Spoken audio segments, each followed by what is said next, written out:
चिन्तासन्तानहन्तारो यत्पादाम्बजरेणवः श्रियाणां तानि जाचार्यां प्रणमामि मुहुर्मुहुः।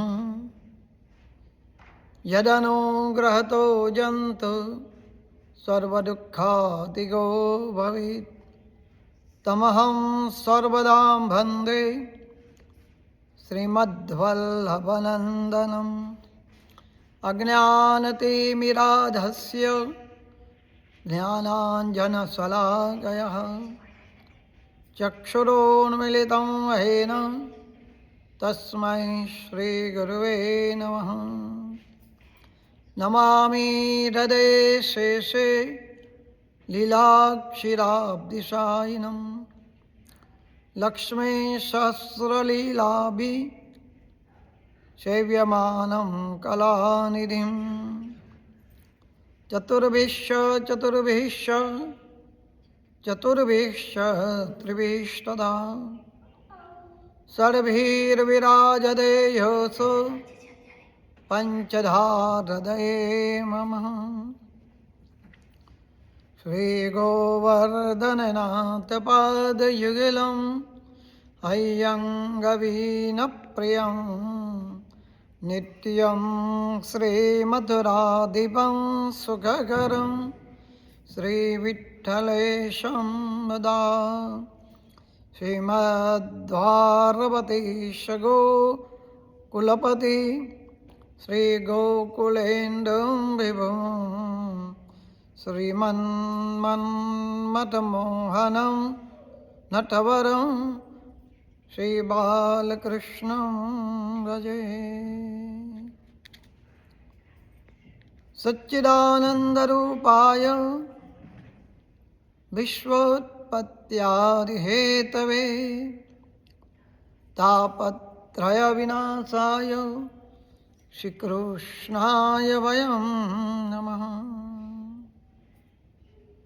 वराहपीडं नटवरवपुः कर्णयो कर्णिकारं बिभ्रद्वासकनकगविषं वैजयन्ती च मालं। दध्नारवेणुरदरसुधया पूरयन् गोपवृन्दे बृन्दारण्यं स्वपररमणं प्राविशद्वीतकीर्तिः। वसुदेवसुतं देवं कंसचाणूरमर्दनं देवकी परमानन्दं कृष्णं वन्दे जगद्गुरुं। मुखं करोति वाचालं पङ्गुलं गयते गिरिं यत्कृपातमहं वन्दे परमानन्दमाधवं। गुरुर्ब्रह्मा गुरुर्विष्णु गुरुर्देवो महेश्वर गुरुर्साक्षात् परब्रह्म तस्मै श्रीगुरुवे नमः।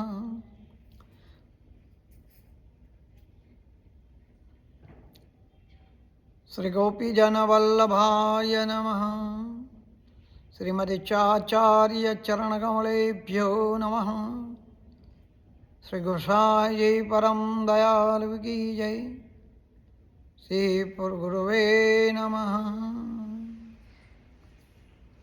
नारायणं नमस्कृत्यं नरं चैव नरोत्तमं देवी सरस्वती व्यासं ततो जयमुदीरये। મંદિરમાં બિરાજતા સર્વેશ્વરૂપને મારા પ્રણામ છે. સર્વ વૈષ્ણવને જય શ્રી કૃષ્ણ છે. આજે શ્રી પુરુષોત્તમ ભગવાનની કથામાં પતિવ્રતા સ્ત્રીના ધર્મો વિશેની કથા છે. નારદ વાચ તથા પતિવ્રતા નારી ત્વયા પૂર્વં તપોનિધે તલ્લક્ષાણી સર્વાણી સમાસેન વદસ્વ મે. નારદજી કહે છે કે હે નારાયણ, પ્રથમ આપે પતિવ્રતા સ્ત્રીની પ્રશંસા કરી છે. એવી સ્ત્રીના સર્વ લક્ષણો ટૂંકમાં મને કહી સુણાવો. સુતમુનિ કહે છે, હે બ્રાહ્મણો, નારદે આમ પતિવ્રતાના ધર્મો વિશે વાત કરી ત્યારે પુરાતન મુનિ શ્રી નારાયણ પતિવ્રતાના સર્વ લક્ષણો આ પ્રમાણે કહે છે કે શૃણુ નારદ વક્ષ્યામિ સતીનામ વ્રતમુત્તમમ. નારાયણ કહે છે, હે નારદ, સતી સ્ત્રીઓનો ઉત્તમ વ્રત તમને કહું છું.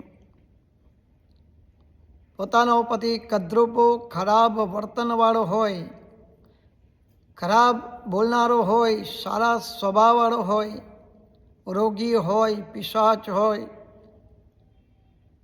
ક્રોધી હોય, દારૂડિયો હોય અને ઘરડો, ચતુરાઈ વિનાનો, મૂંગો, આંધળો, બહેરો, ભયંકર, દરિદ્ર, કંજૂસ, નિંદાપાત્ર, કાયર, જુગારી, પારકી સ્ત્રીઓમાં લંપટ હોય તો પણ સતી સ્ત્રીએ વાણી, શરીર અને કર્મથી નિરંતર દેવની પેઠે તેની પૂજા કરવી જોઈએ. સર્વ પ્રકારે તેનો આદર સત્કાર કરવો જોઈએ. સ્ત્રીએ પોતાના પતિવ્રતા ધર્મ વિરુદ્ધ કોઈ પણ રીતે પતિ સાથે વર્તવું નહીં. નાની ઉંમરની જુવાન કે ઘરડી સ્ત્રીએ પણ પોતાના ઘરમાં સ્વતંત્ર રીતે પતિને પૂછ્યા વિના કોઈ પણ કાર્ય ન કરવું જોઈએ.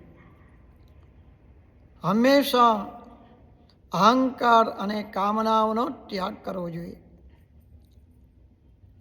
ક્રોધનો ત્યાગ કરવો, પતિના મનને ખુશી રાખવું અને બીજા કોઈનો પણ મન તેણે ખુશીથી કરવાનું છે નહીં.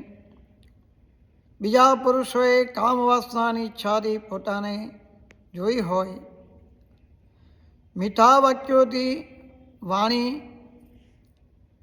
અને પોતાના ધણી લોભાવી હોય કે માણસોની ગીર્દીમાં કોઈને સ્પર્શ થઈ ગયો હોય તો પણ જે સ્ત્રી વિકાર પામતી નથી એ સ્ત્રી પોતાના શરીર ઉપર જેટલા રૂવાડા છે, જેટલા વાળ છે, જેટલા છિદ્ર હોય છે, એટલા 1000 વર્ષ સુધી સ્વર્ગમાં વાસ કરે છે. બીજા પુરુષે તેના ધન વગેરેમાં લોભાવી હોય તો પણ જે સ્ત્રી મન, વચન ભૂષણરૂપ ગણાય છે, એ શારીરિક કે ક્રિયાથી બીજા પુરુષને જે સેવતી નથી, એ સ્ત્રી આ લોકમાં ભૂષણરૂપ ગણાય છે. દૂત કે દૂતી દ્વારા બીજાએ પ્રાર્થના કરી હોય અથવા બળથી એને પકડી હોય ત્યારે વસ્ત્ર વગેરે દ્વારા લલચાવી હોય તો પણ સતી સ્ત્રી પરપુરુષને સેવતી નથી. બીજા પુરુષો પોતાની સામે જુએ છતાં પણ પોતે તેને સામે બોલે નહીં, જુએ નહીં, અને બીજા પુરુષો પોતાની સામે જુએ છતાં પણ પોતે તેઓની સામે જુએ નહીં, હસાવે છતાં પણ હસે નહીં અને બોલાવે છતાં પણ તે બોલે નહીં. આ સ્ત્રીના ઉત્તમ લક્ષણો ગણાય છે અને એવી આ સ્ત્રી સતી ગણાય છે. પોતે રૂપ અને યૌવનથી યુક્ત હોય, ગાવામાં અને નૃત્ય કરવામાં અત્યંત ચતુર હોય, તો પણ પોતાને લાયક એવા પુરુષને જોઈ સતી સ્ત્રી વિકાર પામતી નથી. એ સ્ત્રી અત્યંત રૂપાળા, જુવાન, સુંદર અને કામાતુર સ્ત્રીઓને પ્રિય થઈ પડતા એવા પુરુષ પર પુરુષને કરી પણ